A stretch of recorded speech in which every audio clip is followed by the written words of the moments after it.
Hey guys, welcome back to another action figure review. Today we're taking a look at the DC Multiverse Tim Drake as Robin in the red suit variant color. And on the package we can see the gold label series tag by McFarlane Toys. On the back of the box we have comic book artwork of the Tim Drake version of Robin. And on the side we have the figure's name written in white letters without the name of the series usually seen here. McFarlane Toys come in easy to remove packaging, able to be removed from the box without having to tear anything open. But in order to get the collectible card and standout, you will have to rip the plastic off the cardboard. Tim Drake was the third Robin, who as a young boy was fascinated with Batman and Robin. After the death of Jason Todd, the second Robin, Tim noticed a change in Batman's behavior and believed that Batman needed a Robin to help him get over his grieving. Tim would go on a quest to reunite Batman with the original Robin, but after being denied, Tim would take it upon himself to be the next Robin. This version of the Tim Drake Robin is based off of the original Tim Drake Robin suit, noticeably with the sleeves, but in the red, black, and yellow colors of the 1 year later comic series uniform. McFarlane Gold Label series are action figures that are exclusive to one retailer only, and in the US, this variant red suit color is only sold in the US on Amazon. Let's check out the details. On the face we have the small bladed black mask covering the eyes, with small white eye sockets. The short black hair is swept backward, leaving a spiked design. And in the sculpting on the face gives us a detailed nose and mouth. On the side we can see a detailed ear as well as more of that spiked hair combed back. The red armored chest is covered in plates of armor sections, resembling large muscles on the suit. Small yellow clips run down the center with the Robin logo on top of the left chest plate. On the top we can see the yellow and black colors of the cape resting on the top of the chest and shoulders. The back is completely covered with the cape, a deep black color sculpted with folds and waves into the shiny material. The cape reaches all the way to the knees, ending in the large sharp pointed edges, where the folds drastically increase in size towards the bottom. The front side of the cape is colored in a bright yellow, where we can see the sculpting swept to the side of the figure. On the shoulder we can see padding, as well as the short sleeves on the suit ending on the bicep. Underneath, the bare arms are painted red, giving it a skin-tight suit appearance. Black gloves are worn that reach all the way to the forearms. Small lines of black padded armor are placed in a row from the arms to the backhand. On the belt we have the iconic yellow utility belt, with a yellow button at the center and more small yellow pouches attached to it. Underneath the belt, the waist of the suit is colored black, breaking up all the red color of the suit. The yellow utility belt wraps all the way to the back with more small compartments on it, as well as more plates of armor on the backside of the figure. The muscly thighs of the figure are covered in the red suit once again, with very fine details in the texture giving it a microfiber texture look. The boots on the leg reach just under the knee, sculpted with padding strapped onto the black boots.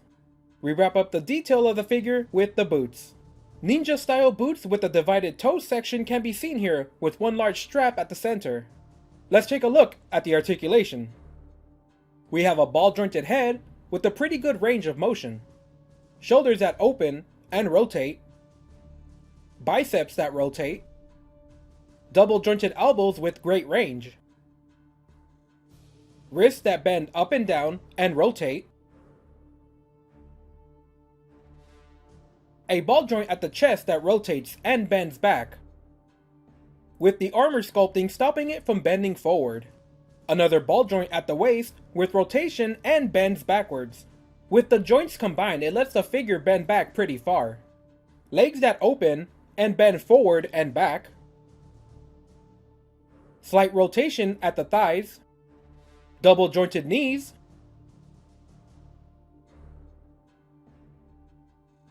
Ankles that bend up and down and rotate. A twist at the foot. And toes that bend up. This version of Robin is a bit more muscly than the rest. He still shares the same height as other McFarlane scaled figures.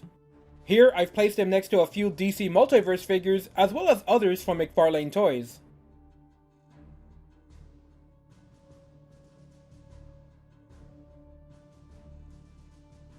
We get a silver staff with grooves that's made of a soft plastic. An extremely small batarang.